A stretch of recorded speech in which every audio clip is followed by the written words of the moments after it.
Selamat pagi rekan-rekan semua. Assalamualaikum warahmatullahi wabarakatuh. Baik, hari ini kita sudah akan menyelenggarakan konferensi pers untuk KUHP, Undang-Undang KUHP dan Undang-Undang Penyesuaian Pidana yang baru saja berlaku tanggal 2 Januari lalu, dan di hadapan kita sudah ada Bapak Menteri Hukum, Pak Wamen, Pak Sekden, juga Pak Dirjen PP yang akan memberikan penjelasan. Selanjutnya saya serahkan kepada Bapak Menteri Hukum untuk menjelaskan. Silakan Pak Menteri. Terima kasih. Yang saya hormati Pak Wamenkum, Pak Sekjen, Pak Dirjen Perundang-undangan, Mas Albert, dan teman-teman semua. Pertama-tama saya ingin mengucapkan selamat tahun baru.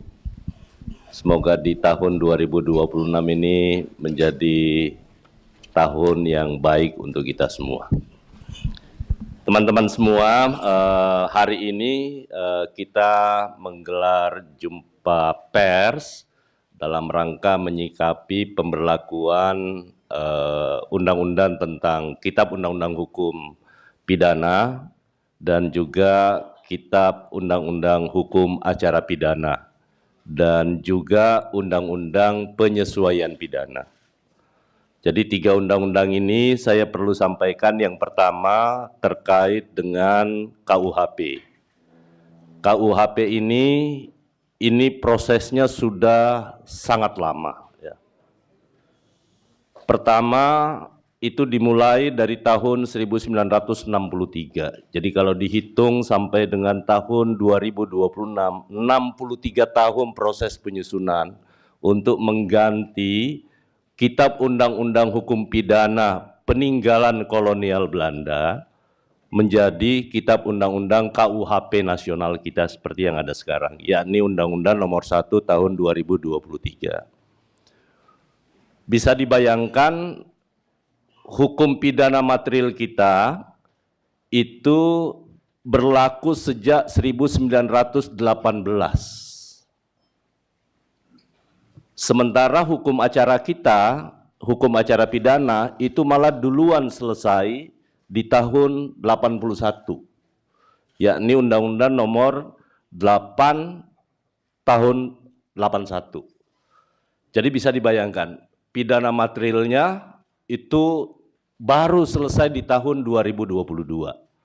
Disahkan di DPR 6 Desember ya Pak ya. 6 Desember tahun 2022.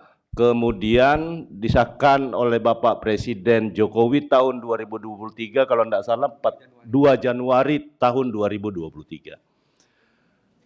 Yang pertama saya ingin menjelaskan, nanti akan dijelaskan secara detail karena Pak Wamen adalah ketua tim pemerintah pada saat itu dan didampingi oleh Pak Dirjen PP untuk KUHP. Kemudian KUHP juga saya tugaskan kepada Pak Wamen untuk menjadi ketua tim, beserta dengan tim 12, 3 diantaranya ada di hadapan kita semua, Pak Sekjen juga masuk, Pak Dirjen PP juga masuk, ada yang dari Kejaksaan, dari Kepolisian, dari Mahkamah Agung. Intinya yang saya ingin sampaikan kepada teman-teman semua, bahwa pemberlakuan KUHP sekalipun hari ini kita mendengar ada beberapa isu yang mungkin ya masih menimbulkan perdebatan di antara kalangan masyarakat.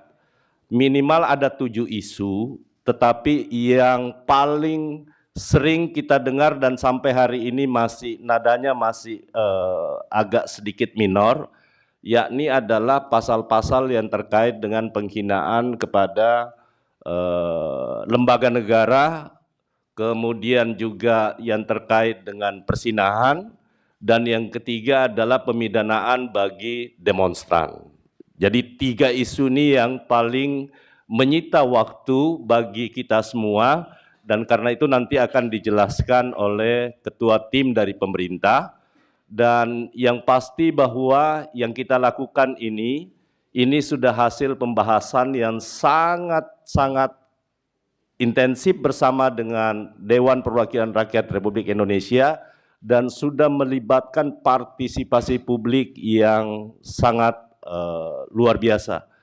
Terutama untuk Kitab Undang-Undang Hukum Acara Pidana, teman-teman semua, saya rasa belum pernah ada sejarahnya pelibatan masyarakat yang kita sebut sebagai meaningful participation, sebagaimana halnya yang kita lakukan dalam penyusunan ataupun pembahasan Kitab Undang-Undang Hukum Acara Pidana. Hampir seluruh fakultas hukum seluruh Indonesia itu kita libatkan dalam dan kita dengar masukannya. Dan demikian pula halnya dengan masyarakat sipil, koalisi masyarakat sipil. Karena itu untuk jalannya terkait dengan jumpa pers ini, saya persilakan kepada Pak Wamen, silakan Pak Wamen menjelaskan terkait dengan perdebatan-perdebatan yang masih timbul di masyarakat, terutama terkait dengan KUHP tadi. Saya persilakan. Makasih Pak Menteri yang saya hormati, Pak Sekjen, Pak Dirjen PP, Saudara Albert dan rekan-rekan wartawan. Ada beberapa hal yang mungkin perlu kami jelaskan seperti tadi disampaikan oleh Pak Menteri. Yang pasal misalnya pasal 256 terkait demonstrasi. Jadi itu sebetulnya harus dibaca secara utuh ya pasal itu. Jadi setiap orang yang akan mengadakan demonstrasi atau pawai intinya harus memberitahukan kepada polisi. Kata-kata di situ adalah memberitahukan, bukan izin. Mengapa pasal ini harus ada? Ya, sekali lagi mengapa pasal ini harus ada? Karena ini berdasarkan pengalaman yang pernah terjadi di Sumatera Barat, di mana sebuah mobil ambulans yang membawa pasien itu, dia mati di dalam karena terhadang oleh demonstran.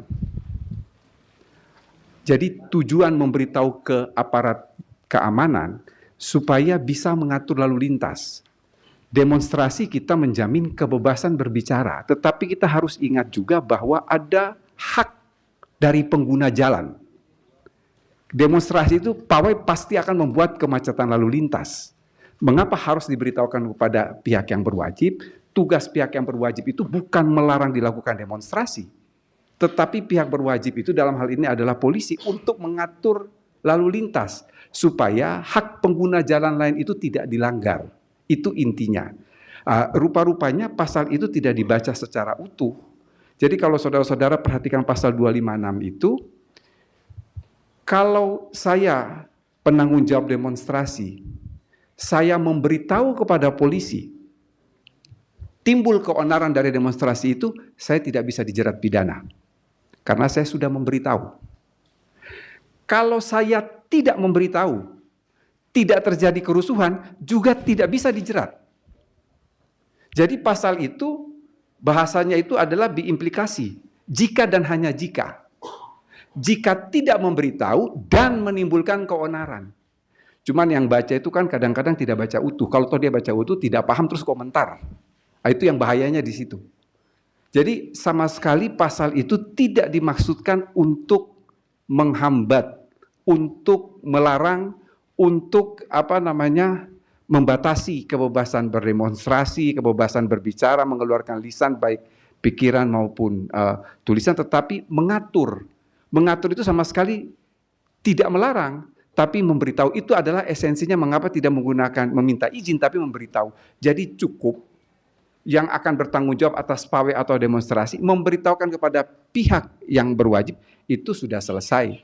Artinya dia sudah tidak bisa lagi dijerat dengan pasal itu. Itu maksud mengapa pengaturan mengenai unjuk rasa itu diatur dalam pasal 256 KUHP. Itu yang pertama. Yang kedua tadi juga sudah disampaikan oleh Pak Menteri adalah pasal penghinaan terhadap pemerintah. Jadi ada putusan MK tahun 2006, kalau 2006 ya, kalau teman-teman masih ingat itu persoalan mobil Jaguar. Pasal 134 bis itu diuji di Mahkamah Konstitusi dan Mahkamah Konstitusi membatalkan pasal itu.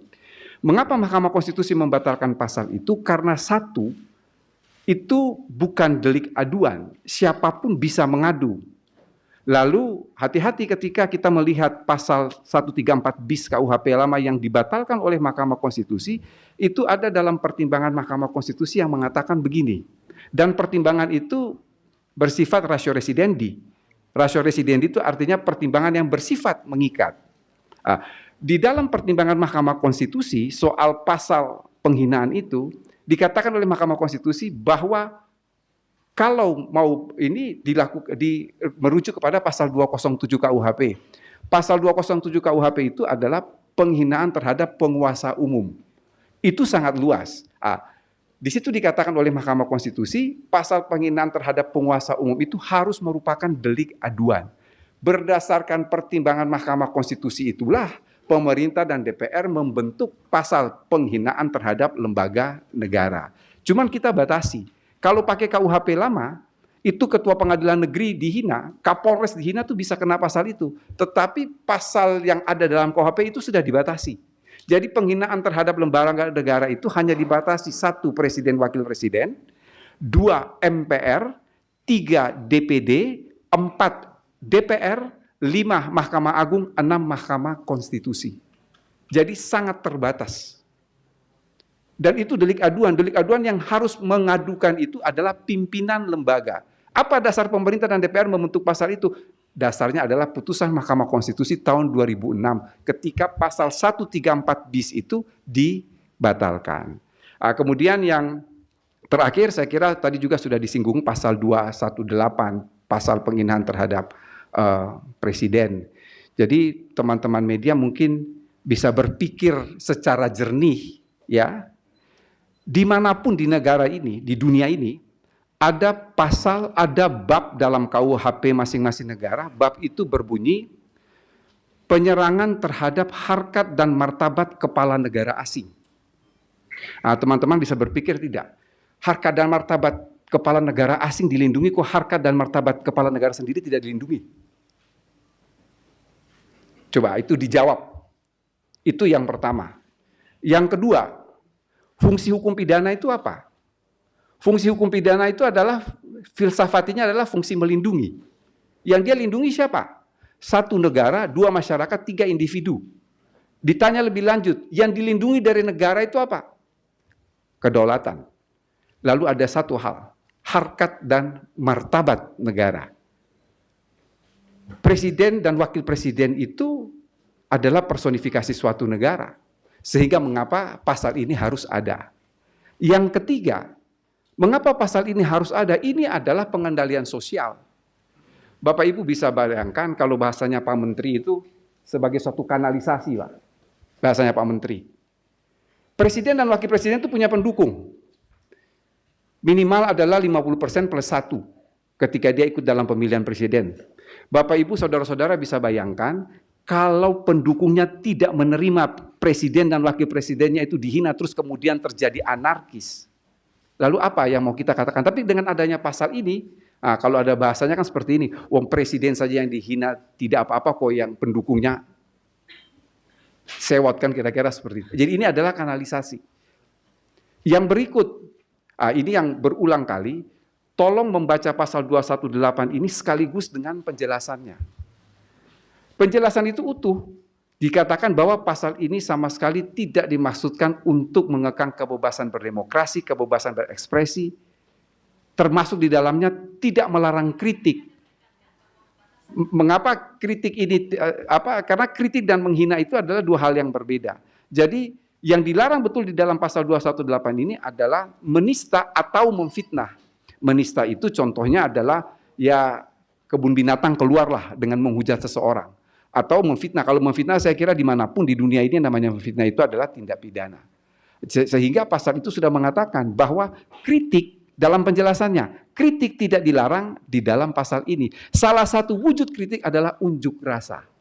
Jadi pasal 218 beserta penjelasannya itu kalau dibaca utuh maka terlihat jelas antara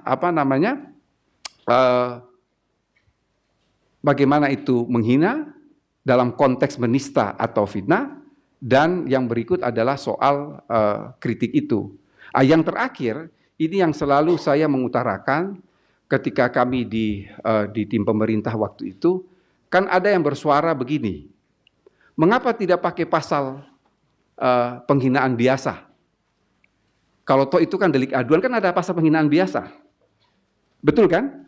Mengapa harus ada khusus terhadap martabat presiden dan wakil presiden? Saya balik bertanya, ini bukan salah satu bentuk diskriminasi, bukan? Kalau dikatakan tidak perlu ada pasal penyerangan harkat dan martabat presiden, karena itu masuk bisa dalam pasal penghinaan biasa, maka saya katakan pasal makar yang pembunuhan terhadap presiden dan wakil presiden itu dihapus saja. Toh ada pasal pembunuhan biasa.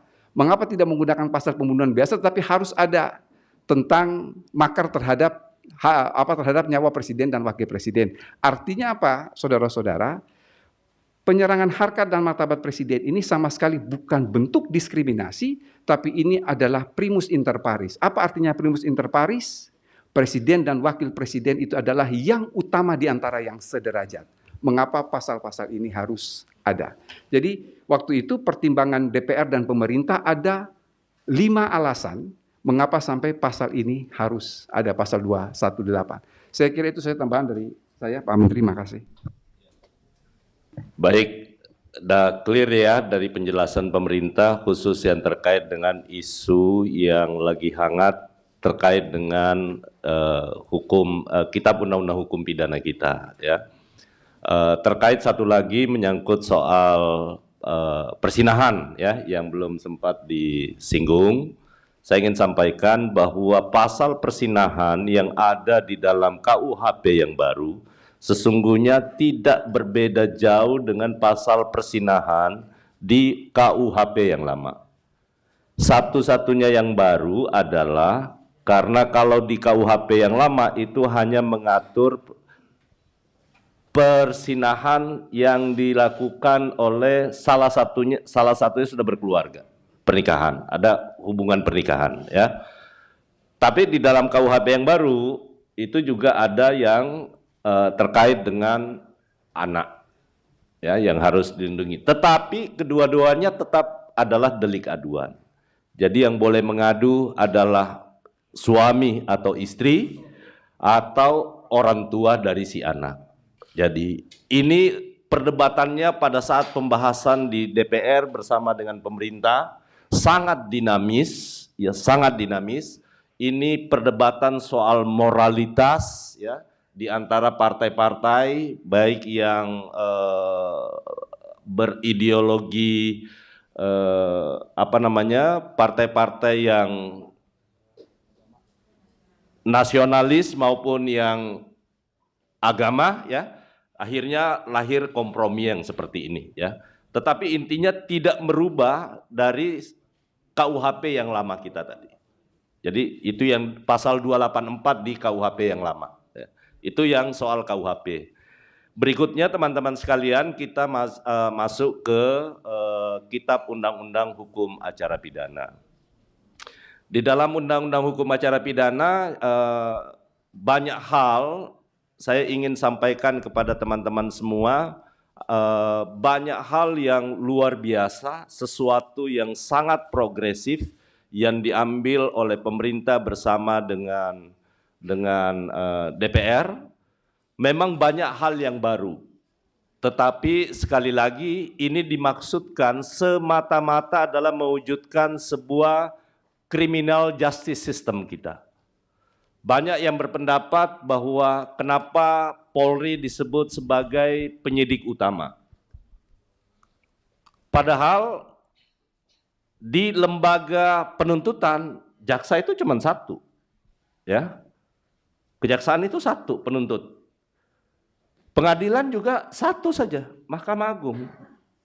Kok dipersoalkan penyidik yang jadi masalah? Padahal baik penuntut maupun pengadilan itu satu, ya. Yang kedua, ada beberapa kenapa disebut sebagai penyidik utama? Karena ada beberapa tindak pidana di luar KUHP yang ada penyidik pegawai negeri sipil. Nah ini yang perlu diseragamkan, nanti dikoordinasikan oleh penyidik Polri ya. Dan karena itu sekali lagi ini semata-mata kita lakukan untuk membentuk sebuah sistem criminal justice system kita. Yang kedua, teman-teman semua, ada beberapa yang baru seperti plea bargaining ya. Ini adalah pengakuan bersalah. Sifatnya daripada plea bargaining ini itu sama sekali itu tetap harus diselesaikan lewat pengadilan ya. Itu pengakuan bersalah. Plea bargaining itu mirip seperti yang ada dalam sistem peradilan di Amerika. Ya, kita sebut plea guilty ya di sana ya. Ada pengakuan bersalah dan ada soal pengurangan menyangkut soal hukuman. Nah, itu yang membuat akhirnya nanti sistem peradilan kita akan menjadi lebih efisien. Itu yang pertama. Yang kedua, teman-teman semua, yang dikhawatirkan oleh teman-teman semua bahwa nanti semua bisa dilakukan penangkapan, penyitaan, penahanan, sembarangan, tidak izin pengadilan, itu sama sekali tidak benar ya. Semua nanti akan dijelaskan oleh ketua tim menyangkut soal isu-isu yang terkait dengan Kitab Undang-Undang Hukum Acara Pidana kita. Silakan Pak Wamen untuk menjelaskan 12 isu krusial dalam KUHAP dan nanti mungkin silakan Pak Dirjen juga Pak Sekjen ya, mulai dari penyelidikan termasuk yang paling baru yang akan kita lakukan adalah menyangkut soal restoratif justice. Ini yang paling banyak juga didiskusikan dan banyak mendapatkan kritikan. Padahal sesungguhnya dengan restoratif justice, maka tidak semua tindak pidana itu kemudian akan bermuara di pengadilan, berujung di pengadilan. Kita berharap seperti itu, mudah-mudahan, tapi tentu sekali lagi tidak boleh penghentian sebuah perkara itu ataupun restoratif justice itu tidak boleh dilakukan sembarang. Itu pasti nanti harus ada penetapan pengadilannya. Dan yang paling penting teman-teman semua, sekarang kan masa transisi ya. Pasti bertanya bagaimana mungkin kesiapan aparat kepolisian sebagai penyidik, kemudian penuntut umum, kemudian pengadilan, maupun juga sampai kepada lembaga pemasyarakatan. Saat ini baik kepolisian, kejaksaan, Mahkamah Agung sudah membuat surat edaran teman-teman semua kepada Kapolda, Kajati, Kapolres, Kajari, bahkan Kacapjari dan seluruhnya terhadap penyesuaian pemberlakuan Kitab Undang-Undang Hukum Acara Pidana kita yang berlaku di tanggal 2 Januari. Namun demikian saya persilakan kepada Pak Wamen untuk menjelaskan terkait dengan 12 isu krusial di Undang-Undang KUHAP kita. Silakan, Pak. Ya, makasih Pak Menteri, saudara-saudara. Ya, pertama-tama saya harus menyampaikan dulu bahwa sebetulnya kami agak kecewa juga. Ada salah satu TV nasional pada tanggal 31 Desember itu menayangkan KUHAP di TV-nya, dan itu KUHAP bukan yang disahkan. Itu saya agak kaget juga ya. TV besar menayangkan KUHAP yang bukan disahkan, KUHAP masih dalam bentuk draft, sehingga banyak timbul kritik. Artinya saya harus mengatakan media juga tidak up to date. Dan itu harus diakui karena ditayangkan saya foto itu. Jadi masih menayangkan ini draft bulan Juli. Nah, itu ya bisa terjadi distorsi informasi publik ya. Kalau bukan suatu penyesatan informasi terhadap publik. Jadi yang ingin kami sampaikan pertama bahwa di dalam KUHAP yang baru itu ada yang namanya diferensiasi fungsional yang menitik beratkan penyidikan pada kepolisian, penuntutan pada kejaksaan, kemudian pengadilan pada hakim, lalu advokat dia bertugas memberikan pembelaan dan bantuan hukum supaya perkara pidana itu dilihat secara profesional dan proporsional, dan pembimbing kemasyarakatan yang bertugas membina terpidana atau narapidana. Itu yang pertama. Yang kedua, ini yang seringkali diributkan, termasuk diributkan di TV itu yang terus terang kami agak kaget. Ada 9 upaya paksa. 9 upaya paksa itu 1 penetapan tersangka, 2 adalah penggeledahan, 3 penyitaan, 4 penangkapan, 5 penahanan, 6 pemeriksaan surat, 7 pemblokiran, 8 penyadapan, dan 9 adalah larangan ke luar negeri. Dari 9 upaya paksa, hanya ada 3 upaya paksa tanpa izin pengadilan. Selebihnya itu semua harus izin pengadilan. Jadi kalau bahasa di publik mengatakan bahwa nanti bisa blokir, bisa menyadap tanpa izin pengadilan, itu hoax. Itu tidak benar. Itu distorsi informasi kepada publik. Penyadapan itu hanya 1 pasal. Bunyinya begini, dalam melakukan kewenangannya, penyidik, penuntut umum, hakim dapat melakukan penyadapan.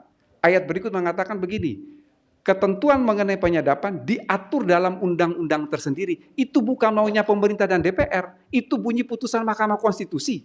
Ketika Undang-Undang Komisi Pemberantasan Korupsi itu diuji di Mahkamah Konstitusi mengenai penyadapan, putusan MK waktu itu mengatakan terkait penyadapan yang dilakukan pada tindak pidana korupsi, dilakukan pada terorisme, dan beberapa tindak pidana lainnya harus diatur dengan undang-undang tersendiri. Itu sebabnya mengapa KUHP itu tidak mengatur mengenai penyadapan secara detail, karena perintah MK undang-undang tersendiri. Maka pertanyaannya begini, sebelum ada undang-undang penyadapan, boleh tidak penyidik melakukan penyadapan? Tidak boleh. Boleh tidak penuntut umum melakukan penyadapan? Tidak boleh. Karena harus diatur dengan undang-undang tersendiri. Ini except, kecuali terhadap korupsi atau terorisme yang menurut undang-undang existingnya boleh melakukan penyadapan. Itu yang pertama. Yang penting sekarang yang perlu kita ketahui, mengapa penangkapan, penahanan, dan penetapan tersangka tanpa izin pengadilan. Pertama, soal penetapan tersangka. Kalau penetapan tersangka memang di mana-mana nggak ada izin pengadilan, karena belum ada hak asasi yang terlanggar. Yang kedua, mengapa penangkapan tanpa izin pengadilan? Penangkapan itu umurnya hanya 1 kali 24 jam.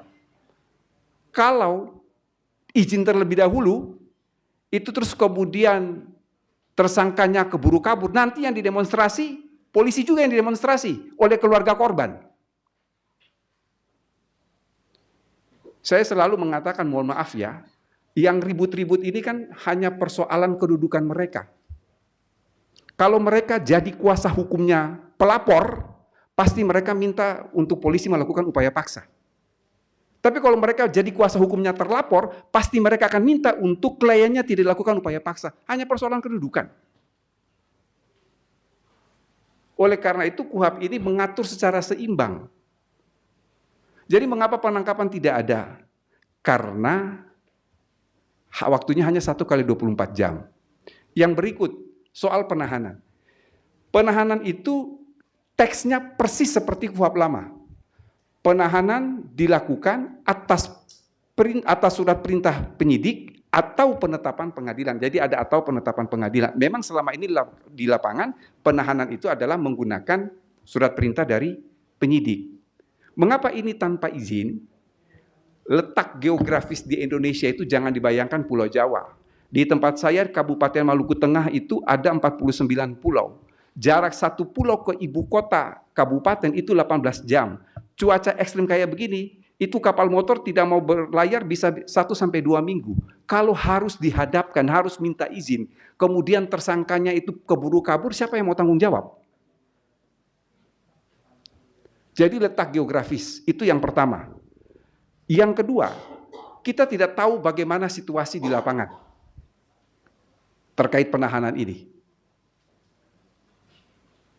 Situasi di lapangan itu yang kemudian ada penilaian subjektivitas untuk apakah bisa dilakukan penahanan ataukah tidak. Apalagi kalau tindak pidana dilakukan itu membahayakan. Yang ketiga, kalau izin ini kan adalah izin pengadilan.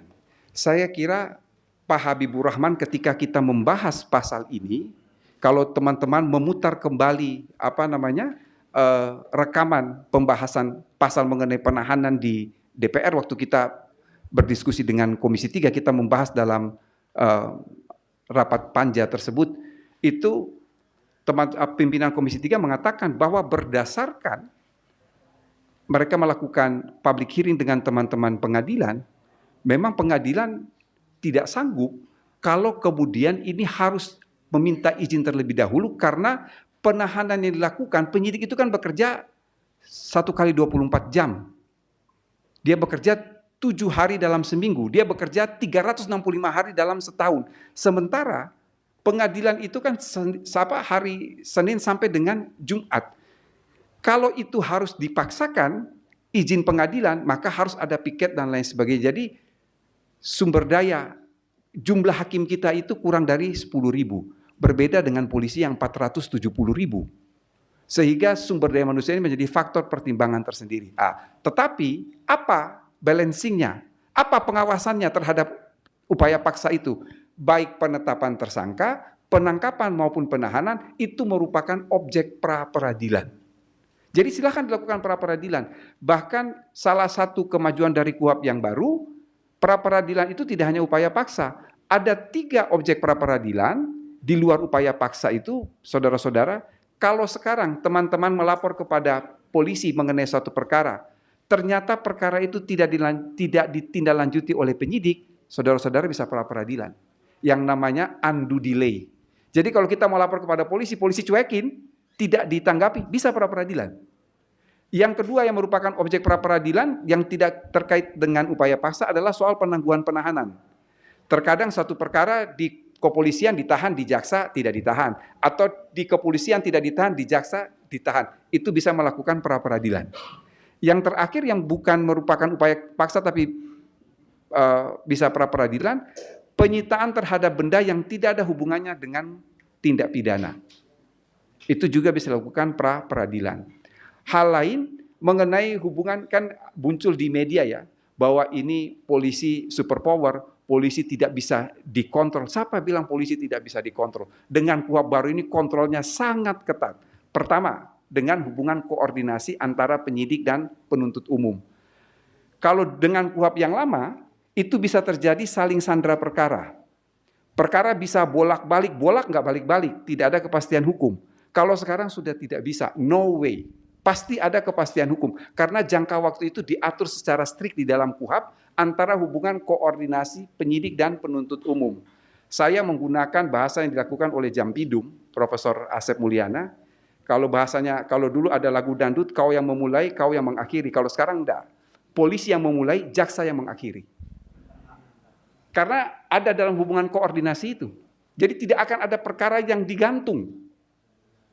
Sekali lagi, tidak akan pernah ada perkara yang digantung. Karena ada hubungan koordinasi antara penyidik dan penuntut umum. Dan itu ada tertuang secara detail di dalam 7 pasal. Jadi polisi ini dikontrol ketat oleh penuntut umum. Yang kedua, di dalam KUHP itu pemeriksaan harus ada kamera pengawas. Kamera pengawas itu untuk memastikan tidak ada penyiksaan, tidak ada intimidasi yang dilakukan oleh penyidik terhadap baik tersangka, korban maupun saksi.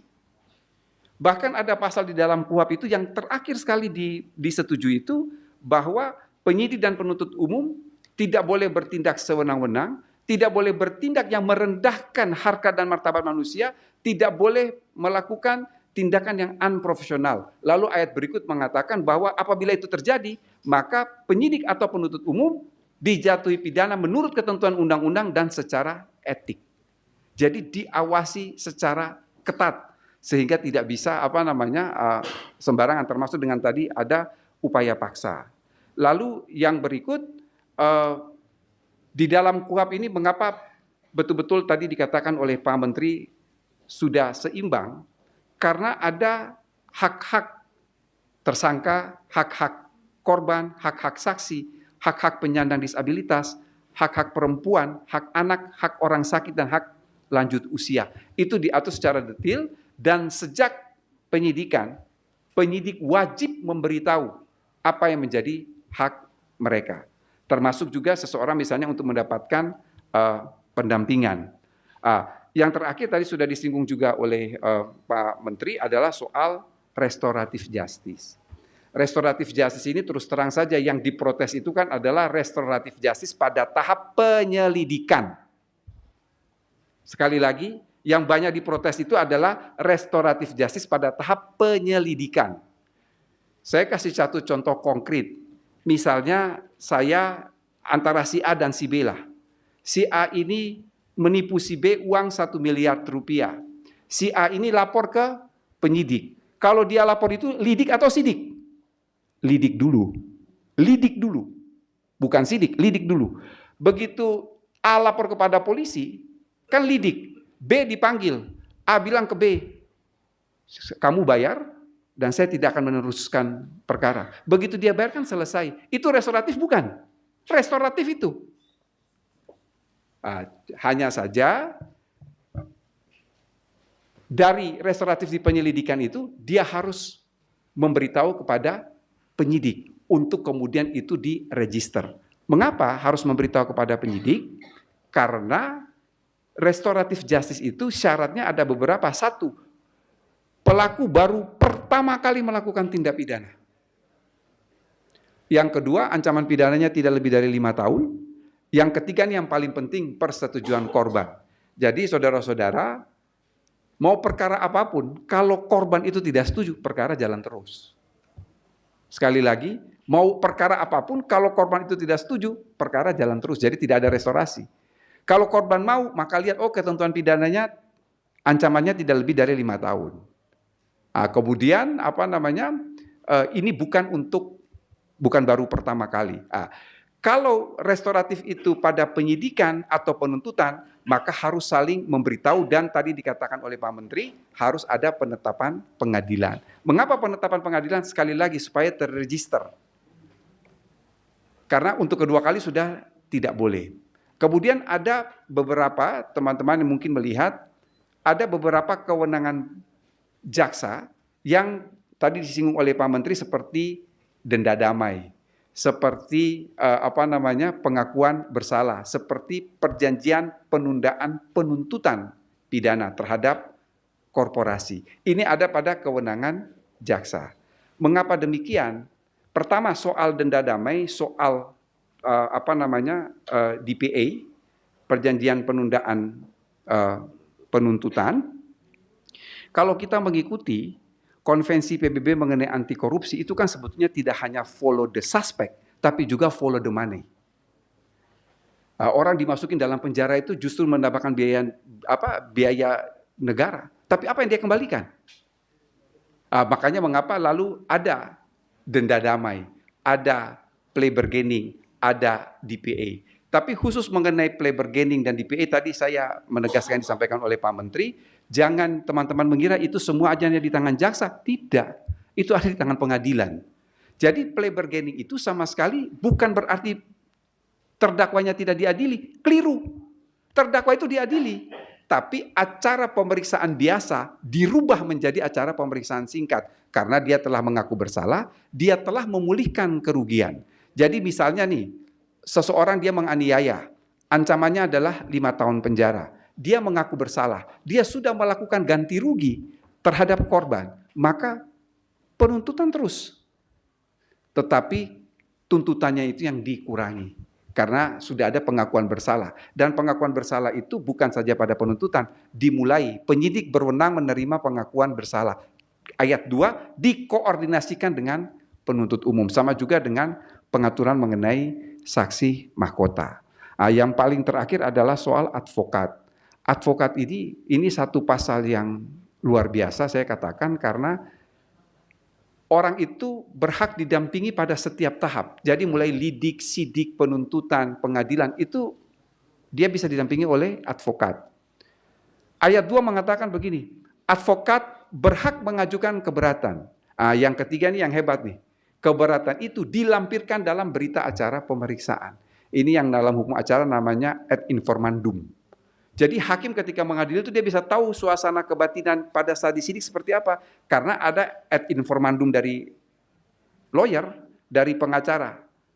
Inilah yang tadi berulang kali dikatakan oleh Pak Menteri, kita sedang membangun integrated criminal justice system. Satu kesatuan sistem peradilan pidana secara utuh dalam menegakkan hukum pidana. Demikian Pak Menteri, makasih. Ada tambahan Pak Dirjen, silakan. Baik, terima kasih Pak Menteri, Pak Wamen, dan teman-teman sekalian dari media. Terkait keadilan restoratif justice, ini menjadi suatu hal cukup menarik ya. Pertama sudah jelaskan secara lengkap dan utuh dari Wamen, tapi satu sisi ada suatu penambahan terkait tindak pidana yang tidak dapat dilakukan melalui mekanisme keadilan restoratif. Pertama, tindak pidana terkait terorisme, korupsi, kekerasan seksual maupun yang lain. Jadi ada batasannya. Tidak semua tindak pidana itu dapat diselesaikan melalui RJ. Kedua adalah RJ ini dapat dilaksanakan di setiap tahapan, baik penyelidikan, penyidikan, penuntutan, pemeriksaan sampai pelaksanaan pidana. Ini menjadi satu hal yang baik dalam konteks memberikan ruang terhadap tersangka, terdakwa, bahkan narapidana untuk proses RJ. Serasa demikian Pak Menteri, sebagai tambahan terima kasih. Baik, tadi pengecualian ya.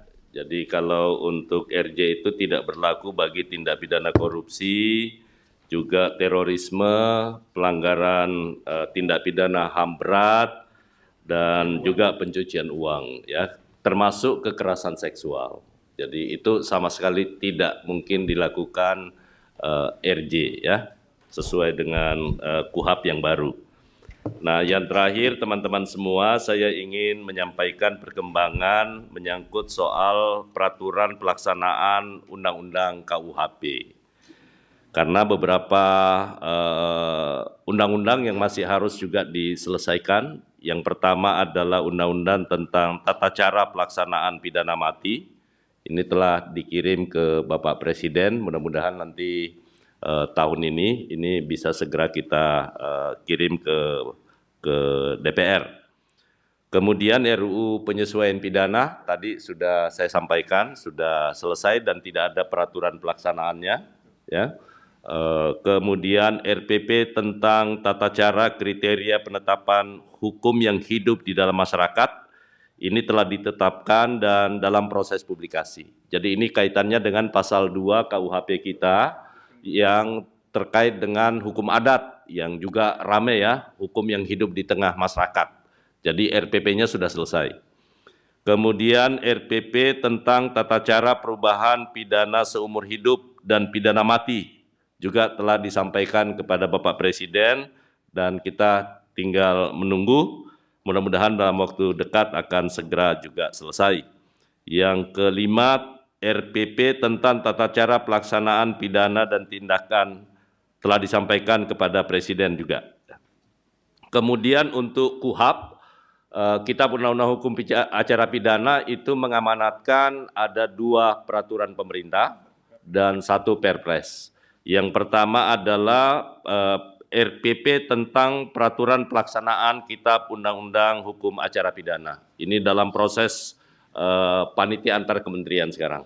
Tapi bukan berarti dengan belum selesainya RPP ini, maka KUHAP kita tidak bisa berjalan ya, tetap jalan sebagaimana yang sudah diputuskan di tanggal 2 Januari kemarin. Kemudian yang kedua, RPP tentang mekanisme keadilan restoratif tadi. Jadi ini harus diatur secara baik dan nanti teman-teman kita akan tunggu ya. Juga ini telah disampaikan kepada Bapak Presiden. Kemudian ini yang paling penting juga, Perpres tentang sistem peradilan pidana berbasis teknologi informasi. Jadi nanti tadi Pak Wamen sudah menjelaskan ya, bahwa dalam proses pemeriksaan untuk menghindari adanya intimidasi, kekerasan yang dilakukan oleh penyidik ataupun yang lain, maka nanti sistem salah satu teknologi informasi dianukan adalah salah satunya adalah kemungkinan nanti akan menggunakan BAP secara elektronik, ya, secara elektronik. Jadi dengan menggunakan AI, apa yang diucapkan oleh tersangka atau terperiksa itu bisa langsung ketik dan tinggal ditandatangan ya. Jadi itu kemajuan-kemajuan semua yang kita siapkan di dalam pelaksanaan RUU tentang KUHAP kita. Kemudian tadi Undang-Undang Penyesuaian Pidana. Nah, ini satu lagi yang paling penting teman-teman semua. Karena Undang-Undang Penyesuaian Pidana ini juga kan banyak, tadi saya sudah sampaikan, banyak ketentuan pidana yang ada di luar KUHP, di undang-undang sektoral. Katakanlah di Undang-Undang Kehutanan, Undang-Undang Lingkungan Hidup, Undang-Undang Kelautan, semua ada sanksinya berupa kurungan maupun denda.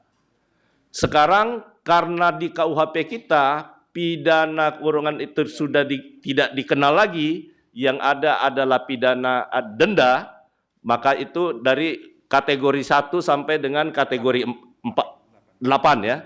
Nah, itu yang akan disesuaikan termasuk di dalam peraturan daerah. Tidak boleh lagi ada pidana kurungan, semua harus diganti dengan pidana denda.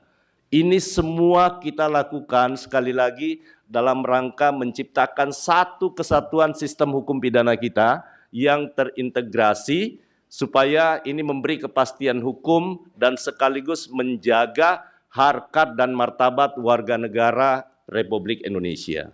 Jadi ini semua dilakukan dengan niat semata-mata sekali lagi di samping menjaga ketertiban umum, tetapi perlindungan terhadap hak asasi manusia itu tergambar luar biasa baik di KUHP maupun di KUHP kita. Saya rasa itu Bapak Ibu sekalian, nanti kita akan buka sesi. Pak Sekjen, ada yang mau ditambahkan Pak? Silakan Pak Sekjen.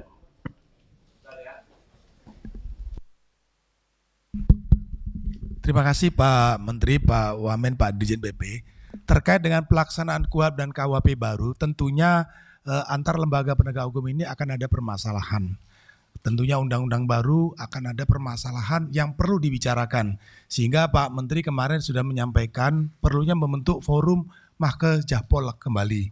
Sehingga dalam forum ini yaitu yang berisi Mahkamah Agung, Kementerian Hukum, Kejaksaan dan Kepolisian, proses pelaksanaan KUHP dan KUHP baru apabila ada kendala maka akan diselesaikan dalam forum Mahkejapol.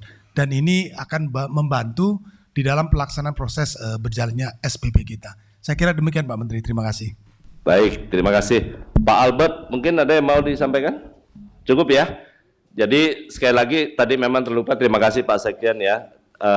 Tadi di awal saya sudah sampaikan bahwa di masa transisi sekarang semua lembaga negara, entah itu kepolisian, penyidik, penuntut umum, pengadilan, dan juga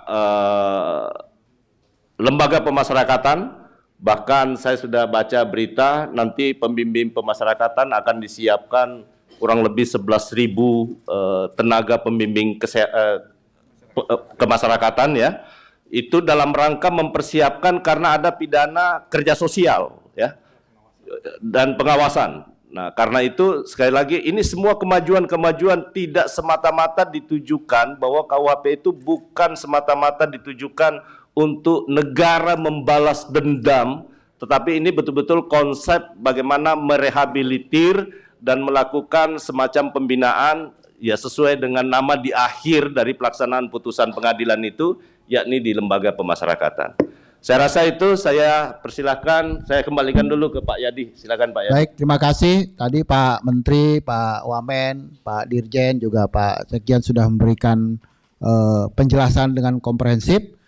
Karena isu ini sudah 2 minggu ini ramai rekan-rekan semua, mungkin akan ada 2 sesi, izin Pak Menteri yang akan saya berikan ke rekan-rekan. Tapi untuk adilnya, 1 orang 1 pertanyaan, jangan borong 5 pertanyaan, kasihan yang lain ya.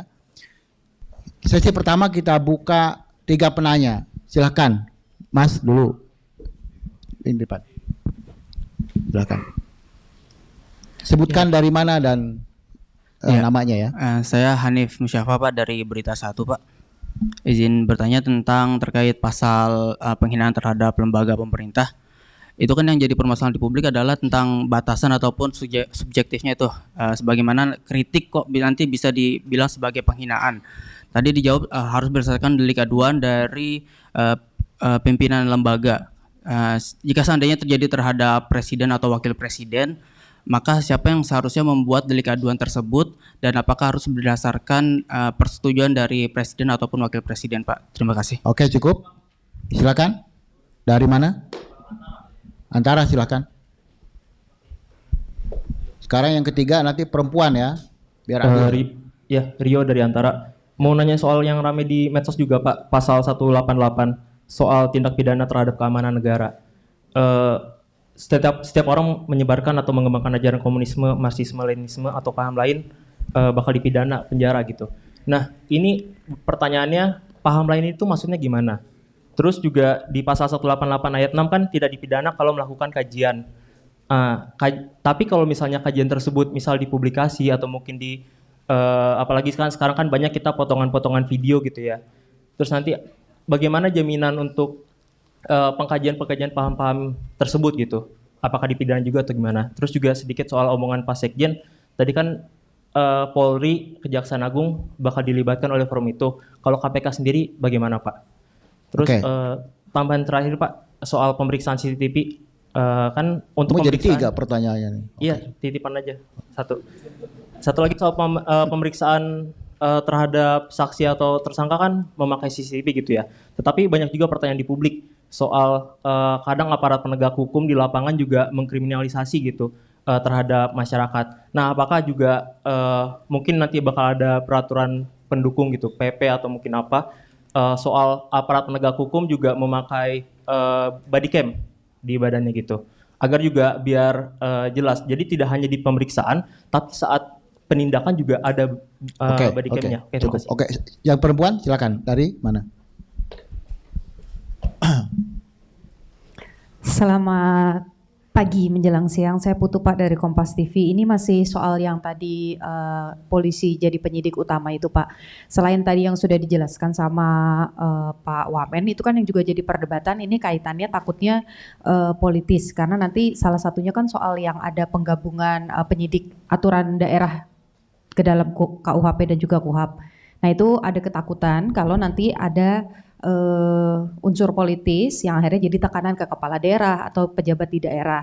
Nah ini penekanan aja sih penjelasannya dari bapak-bapak sekalian, apa jaminannya atau batasannya bahwa yang dilakukan oleh pihak kepolisian terhadap pejabat daerah ataupun juga pelanggaran-pelanggaran itu tidak berbau politis. Satu lagi Pak soal penghinaan, ini kan juga yang jadi kegemaran masyarakat sekarang ini adalah bikin meme atau stiker WhatsApp yang kayak gitu-gitu.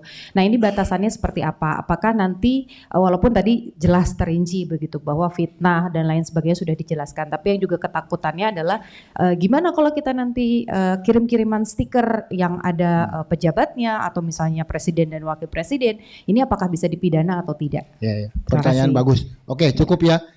Sesi pertama kita tutup. Jadi silahkan Pak Menteri, Pak Wamen, dan Pak Dirjen, Pak Sekjen.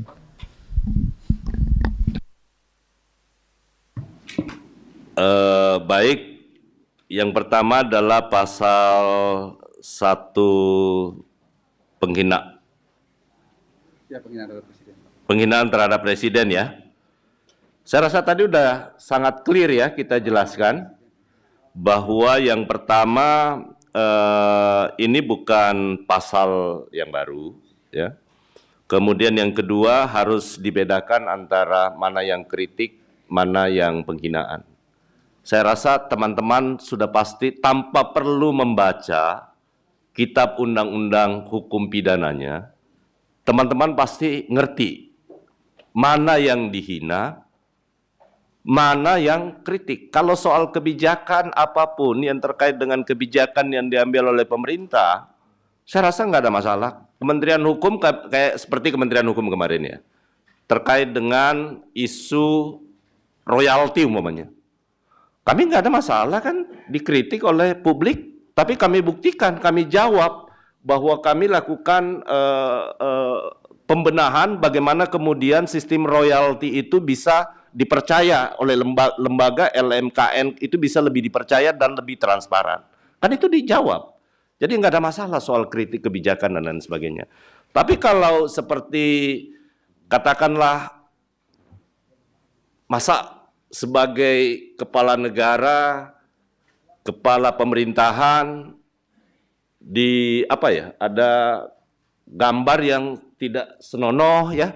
Saya rasa teman-teman di publik pun tahu mana yang batasannya namanya menghina maupun yang kritik. Dan sampai hari ini pun juga pemerintah sampai saat ini ya, saya rasa belum pernah ada satupun langkah yang diambil yang terkait dengan hal-hal yang terkait dengan kritik, ya, nggak pernah ada, ya. Kemudian yang pasal 188 ini soal penyebaran ideologi komunis. Ini juga bukan pasal baru, ya. Ini pasal yang lama, bahkan ada yang baru. Yang baru itu seperti yang disebutkan yang terakhir. Kalau tujuannya adalah untuk kajian, itu tidak dipidana. Jadi itu sesuatu yang luar biasa. Jadi ini bukan sesuatu yang baru. Bahwa kita sudah bersepakat ideologi kita adalah ideologi Pancasila, ya. Kita sudah tahu ajaran komunisme tidak boleh disebarluaskan karena itu bertentangan dengan Pancasila, ya. Saya rasa tidak ada masalah dengan hal ini. Kemudian CCTV, pemeriksaan body cam, nanti mungkin ini bisa jadi pertimbangan ya Pak. Nanti dalam RPP-nya juga nanti kita akan coba, karena berbasis teknologi informasi, nanti akan kita diskusikan dengan tim 12 dalam rangka penyusunan RPP, penyempurnaan RPP yang akan datang, ya. Kemudian Putu dari Kompas TV, Polri penyidik utama. Tidak perlu ada yang dikhawatirkan. Tadi Pak Wamen sudah menjelaskan dengan sangat detail bagaimana pengawasan dan resiko penyidik kalau melakukan tindakan dan ternyata proses pemeriksaannya itu tidak terbukti, itu bisa berakibat kepada yang bersangkutan. Apalagi kalau ternyata itu tidak benar, tadi sudah disampaikan ada pidananya dan bisa dilakukan pemeriksaan secara etik, ya. Jadi dua resikonya. Jadi itu yang sama sekali dulu tidak ada di dalam KUHP kita yang baru, ya. Kemudian yang terakhir apa nih ya? Stiker. Ya kalau stiker mah, kalau jempol oke sama Menteri Hukum, apalagi dengan Presiden, ya siapa yang mau, kan? Siapa yang mau? Tapi kalau buat sesuatu yang tidak senonoh, batasannya sekali lagi, karena apa yang dimaksud penghinaan, itu delik biasa, di penghinaan biasa itu sudah ada, ya. Jadi tinggal ada pemberatannya. Jadi sekali lagi yang kayak seperti ini teman-teman sudah bisa pahami mana yang boleh, mana yang tidak. Tetapi yang ingin saya sampaikan, kami tentu tidak mungkin bisa memuaskan semua pihak, ya. Kita berusaha untuk bisa memastikan bahwa produk undang-undang ini adalah produk politik. Itu dulu yang harus kita sepakati, ya. Ini produk politik. Pemerintah tidak sendiri. Kalau pemerintah sendiri, maka tentu akan jauh lebih mudah. Tapi pembentuk undang-undang itu kan ada di DPR. Kita bersama-sama dengan DPR membahas itu. Konfigurasi politik juga akan sangat menentukan. Pada saat pembahasan RUU KUHP, itu tentu berbeda pada saat pembahasan RUU KUHP. Itu beda konfigurasinya. Sehingga proses yang terjadi di parlemen juga itu jangan tetapi semua sekali lagi diupayakan, sudah dimaksimalkan semua upaya yang terbaik bagi bangsa dan negara. Mungkin tambahan ya Pak. Makasih Pak Menteri, saya hanya menambahkan dua hal. Jadi memang terkadang begitu KUHP ada, kita baca kaget, padahal itu barang lama. Saya kasih tahu buat saudara-saudara ya, pasal 188 KUHP baru itu adalah hasil reformasi. Itu ada dalam Undang-Undang Nomor 27 Tahun 1999. Jadi begitu ketika terjadi reformasi, mereka menuntut kepada Presiden Habibie waktu itu untuk mencabut undang-undang subversif. Undang-undang subversif itu dicabut dengan Undang-Undang Nomor 26 Tahun 1999. Dan pada saat yang bersamaan, terbitlah Undang-Undang Nomor 27 Tahun 1999 menambahkan 6 ketentuan baru dalam pasal 107A sampai dengan pasal 107F KUHP yang lama. Itulah yang kemudian dipindahkan menjadi pasal 188 sampai sekian-sekian itu. Jadi bukan hal yang baru. Ini kan persoalannya Anda tidak pernah membaca, tiba-tiba membaca kaget. Itu udah barang lama, barang basi itu. Itu hasil reformasi. Undang-Undang Nomor 27 tahun 1999 yang kemudian diformulasikan menjadi pasal 188 KUHP yang baru. Itu yang pertama. Yang kedua, saya mau ingatkan ya, istilah Polri penyidik utama itu bukan maunya pemerintah dan DPR, bukan. Itu putusan Mahkamah Konstitusi. Ketika Undang-Undang P2SK itu diuji di Mahkamah Konstitusi, keluarlah putusan Mahkamah Konstitusi yang menyebutkan Polri itu adalah penyidik utama. Maksud penyidik utama itu adalah melakukan fungsi koordinasi dan pengawasan terhadap penyidik pegawai negeri sipil. Jadi bukan pemerintah dan DPR, itu kita memformulasikan yang ada di dalam putusan Mahkamah Konstitusi tahun 2023. Sebetulnya ini juga menjadi, saya lihat banyak di TikTok yang menyesatkan, seakan-akan KUHP yang baru ini lalu menegasikan kewenangan PPNS. Keliru.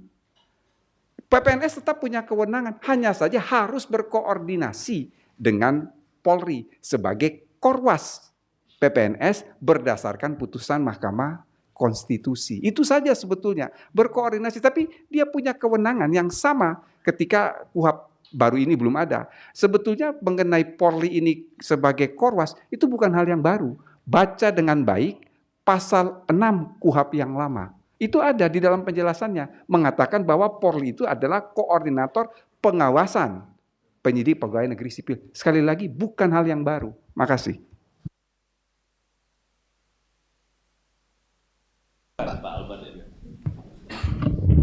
Izin Pak Menteri, Pak Wamen, Pak Sekjen, Pak Dirjen. Saya ingin menjelaskan terkait dengan pertanyaan tadi dari pasal 188 ya. Perlu dipastikan bahwa setiap bentuk kajian untuk memperdalam berkaitan dengan apa yang berkaitan dengan komunisme, Leninisme, Marxisme itu tidak dipidana dalam pasal 188 KUHP nasional. Justru itu menjadi alasan penghapus pidana khusus. Lalu selanjutnya berkaitan dengan pertanyaan apa yang dimaksud dengan paham lain dan apa yang dimaksud dengan tindakan menyebarkan. Paham lain itu adalah semua paham ideologi politik yang pada intinya adalah menentang Pancasila. Kita tahu bahwa Pancasila itu sudah final sebagai ideologi dan norma dasar bernegara, stat fundamental norm. Dan yang dimaksud dengan tindakan menyebarkan dan mengembangkan adalah, nanti bisa dibaca di dalam penjelasan 188, intinya adalah membentuk gerakan kelompok untuk menentang Pancasila. Yang saya pikir dalam konteks NKRI, satu-satunya pasal di Undang-Undang Dasar yang nggak boleh diubah adalah NKRI. Kalau Pancasila terganggu, sudah pasti NKRI juga akan terganggu. Demikian. Nah, berikutnya satu lagi, berkaitan dengan pertanyaan dari Mbak Putu juga dari Kompas TV tadi, apakah tadi kan Pak Wamen sudah menjelaskan kepada aparat penegak hukum yang melakukan pelanggaran prosedur atau menyalahgunakan wewenangnya itu bisa dikenai sanksi etik dan juga sanksi pidana. Dan berita baiknya dalam pasal 278 KUHP nasional itu ada tindak pidana yang judulnya adalah penyesatan terhadap proses peradilan. Dulu dalam pembahasan di Komisi 3 saya ingat betul nomenklaturnya hendak dinamakan rekayasa kasus. Tapi pada waktu itu pemerintah dan DPR menyepakati namanya adalah tindak pidana terhadap proses peradilan. Artinya apa? Nggak boleh setiap orang, siapapun dia, termasuk penyidik atau penuntut umum, merekayasa bukti, memfabrikating evidence, membuat suatu peradilan itu menjadi sesat. Bahkan kalau orangnya itu yang bebas jadi bersalah, yang salah jadi bebas, atau dikenakan pidana lebih ringan, sanksi pidananya itu diperberat up to 12 tahun penjara. Jadi dipastikan kita mau lihat ke depan tidak ada lagi miscarriage of justice atau peradilan sesat karena ada pemalsuan bukti, fabricating evidence, mengarahkan saksi, memalsukan bukti, dan lain sebagainya. Terima kasih. Baik, terima kasih. Yang mana?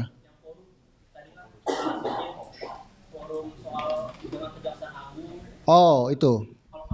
Pak Sekjen. Mana gitu?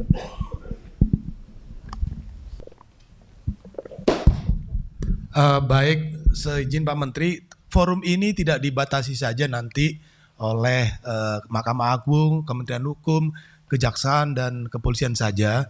Karena itu Makejapol adalah forum yang memang sudah ada sejak dulu. Sedangkan dengan perkembangan KUHP dan KUHP yang baru ini itu ada 3 penyidik, yaitu penyidik Polri, penyidik PPNS, dan penyidik tertentu. Sehingga nanti penyidik tertentu tentunya itu juga menjadi kebijakan di dalam proses pertemuan Makejapol di forum yang akan datang.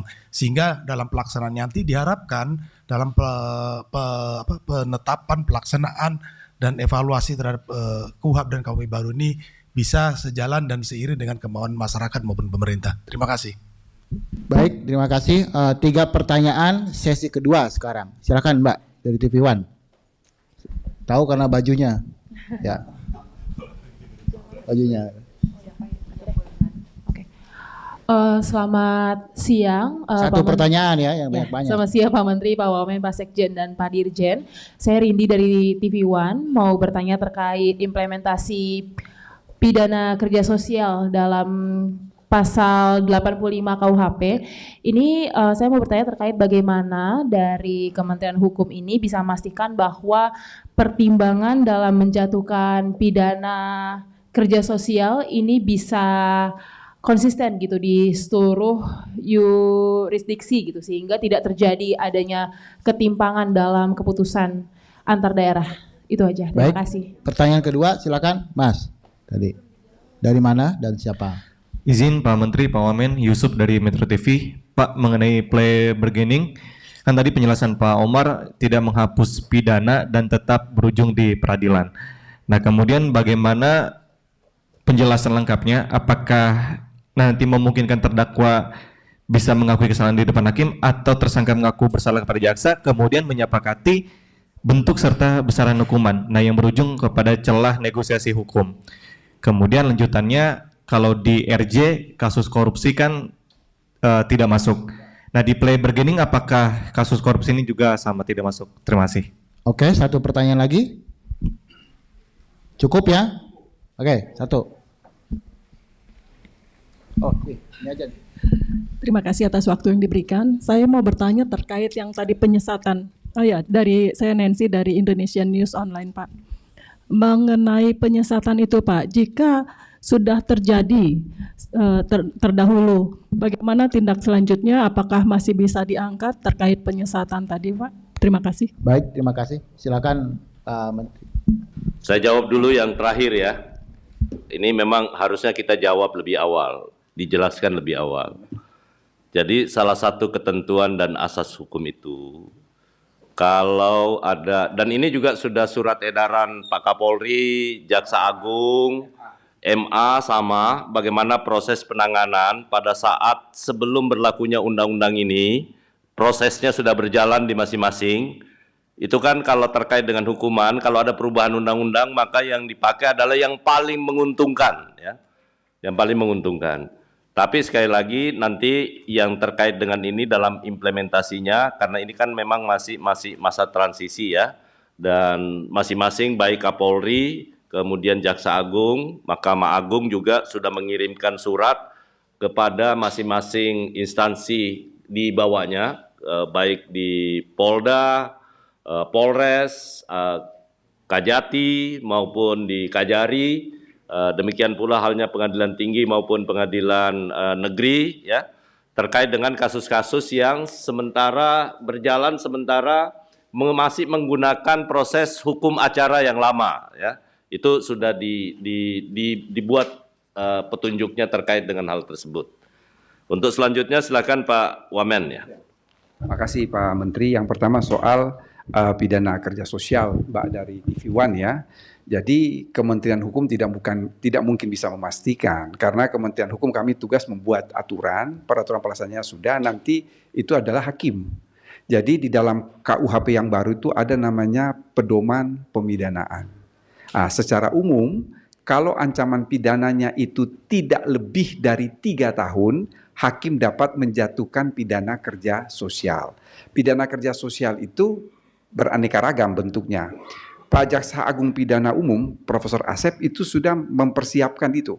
Karena semua jenis pidana, eksekutornya itu adalah jaksa. Bahwa nanti sesudah itu baru dibimbing oleh pembimbing kemasyarakatan. Saya kasih satu contoh konkret. Kira-kira 1 bulan yang lalu ya Pak Sekjen. Pak Sekjen dan saya bertemu dengan Pak Menteri IMIPAS. Beliau sudah melakukan tuh mengantisipasi KUHP baru dengan program-program seperti kerja sosial itu. Jadi menanam sayur, kemudian membuat konblok dan lain sebagainya di beberapa lapas terbuka. Itu salah satu wujud antisipasi terhadap pemberlakuan pidana kerja sosial untuk KUHP yang baru. Jadi itu sudah, nanti bagaimana standarnya itu dikembalikan kepada pertimbangan hakim karena ada yang kita sebut dengan istilah standard of sentencing atau pedoman pembinaan. Bila mana hakim menjatuhkan pidana kerja sosial atau pidana pengawasan. Kemudian yang berikut mengenai plea bargaining. Jadi plea bargaining itu di dalam pasal mengenai penyidikan, penyidik berwenang menerima pengakuan bersalah. Kemudian ayat berikut mengatakan pengakuan bersalah itu dikoordinasikan dengan penuntut umum. Prosesnya itu di penuntut umum. Nanti kemudian meminta begitu ada persetujuan pengadilan, maka acara biasa itu dirubah menjadi acara singkat. Mengapa acara singkat? Karena dia sudah mengaku bersalah, tentunya pembuktiannya lebih mudah di pengadilan. Ini membawa konsekuensi. Jadi dia tidak hanya mengaku bersalah, tapi juga dia ini sesuai dengan semangat hukum pidana modern, restoratif justice dalam pengertian dia memulihkan kerugian bagi korban. Ini yang kemudian dipakai sebagai dasar untuk pengurangan tuntutan pidana. Kalau bicara soal celah-celah, saya kira semua punya celah, itu pasti ada. Aturan dibuat sebaik apapun, itu yang terpenting adalah moral dari aparat penegak hukum. Tapi saya kira dengan KUHP yang baru, dengan adanya pengawasan kiri kanan atas bawah, itu sudah semakin komprehensif bahwa sulit untuk orang kemudian melakukan penyalahgunaan kewenangan baik oleh penyidik maupun oleh penuntut umum. Terima kasih. Mungkin satu dulu tambahkan ke Pak Wamen, tolong dijelaskan salah satu nanti yang akan mengurangi celah penyidik untuk melakukan tindakan hal-hal mulai dari tahap penyelidikan, yakni hak untuk didampingi penasihat hukum dari tahap penyelidikan dan hak-hak daripada lawyer. Nanti ini sekalian Pak Wamen bisa sampaikan. Habis ini.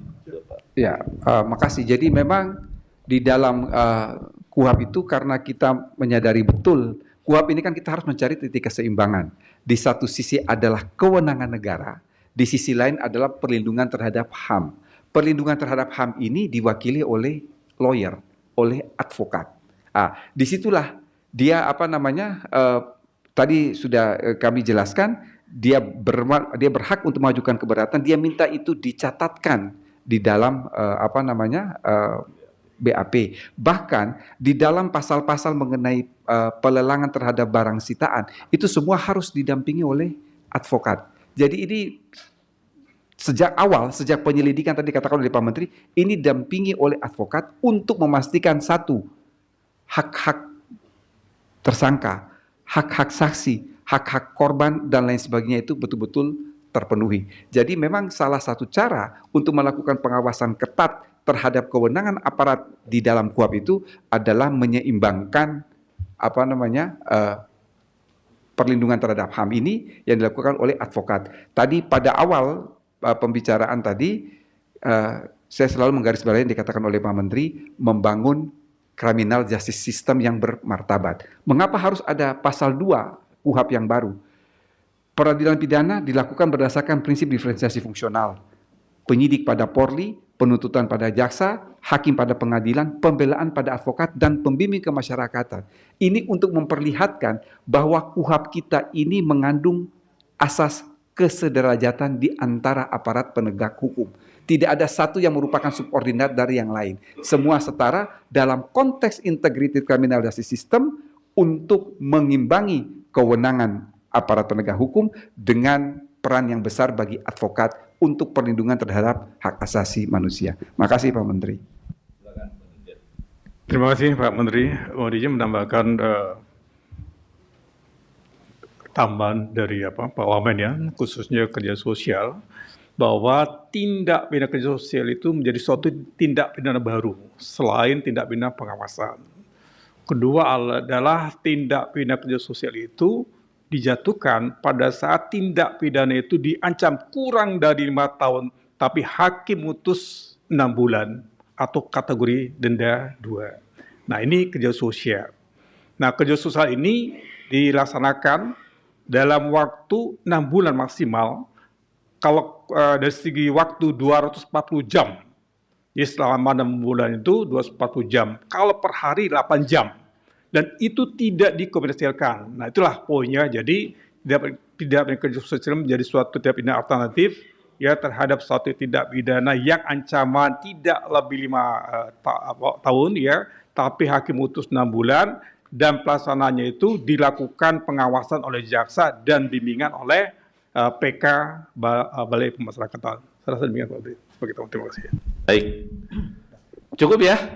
Ya. Apa tuh?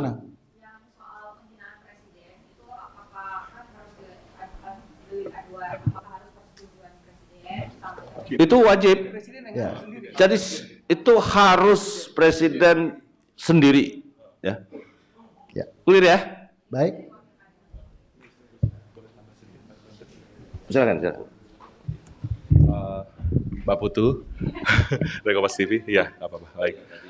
Iya, pengaturan pasal 218 tentang tindak pidana penyerangan harkat dan martabat diri presiden, disingkat kadang-kadang tindak pidana penghinaan presiden, dan juga pasal 240 tindak pidana penghinaan terhadap pemerintah dan lembaga negara sebagai delik aduan, menurut hemat saya sekaligus menutup celah buat simpatisan, relawan, atau pihak ketiga manapun yang mengatasnamakan kepentingan presiden untuk membuat laporan. Jadi ditutup kemungkinannya. Karena apa? Delik aduannya adalah delik aduan absolut.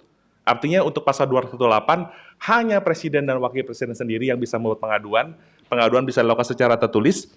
Dan kalau untuk pasal 240, hanya pimpinan lembaga yang tadi disebutkan Pak Wamen hanya ada 5, di luar 5 tadi tidak bisa, yang bisa membuat pengaduan baik secara langsung maupun secara tertulis. Terima kasih. Teman-teman semua, terima kasih semua. Namun demikian, sebagai penutup saya ingin sampaikan begini.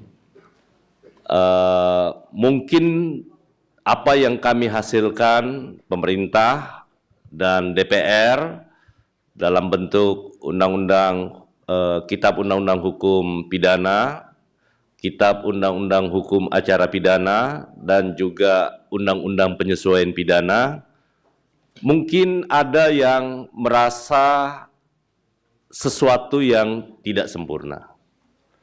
Karena itu, saya ingin menyampaikan dan tentu pemerintah menghargai semua upaya yang akan dilakukan oleh masyarakat terkait dengan poin-poin mana yang dianggap itu menjadi sesuatu yang bermasalah, kemudian toh juga ada salurannya yang sudah disiapkan oleh negara ya, dan saat ini juga sudah ada beberapa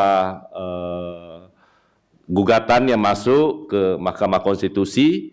Pemerintah tentu menghargai semua upaya warga negara karena itu adalah hak dan nanti akan kita uji.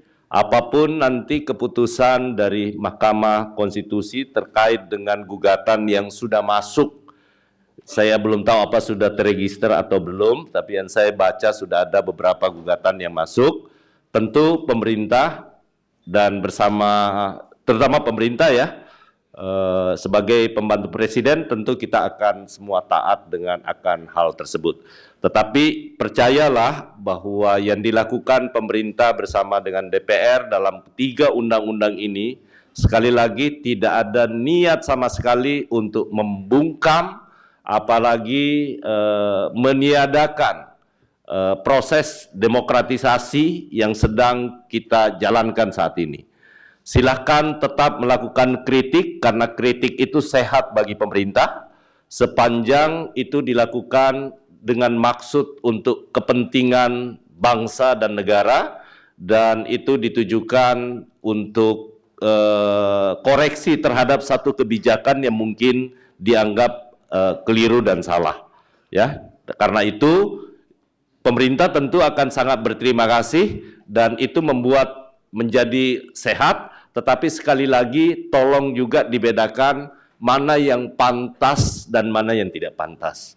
Dan masyarakat pasti sudah paham. Lupakan dulu perbedaan-perbedaan politik, pandangan politik di antara kita. Kita sementara menghadapi sesuatu yang jauh lebih besar. Karena itu sekali lagi saya mengajak kepada semua teman-teman, khususnya teman-teman media ya, dan kepada seluruh masyarakat Indonesia, tentu pemberlakuan hukum ini, hukum pidana kita maupun hukum acara kita akan melihat perkembangannya karena baru 3 hari berlaku dan mungkin baru hari ini ya, karena tanggal 2 kemarin kita hari Jumat ya, hari ini kita tunggu dalam beberapa perkembangan berikutnya dan kekhawatiran itu insya Allah mudah-mudahan dijawab dengan integritas dari aparat penegak hukum kita.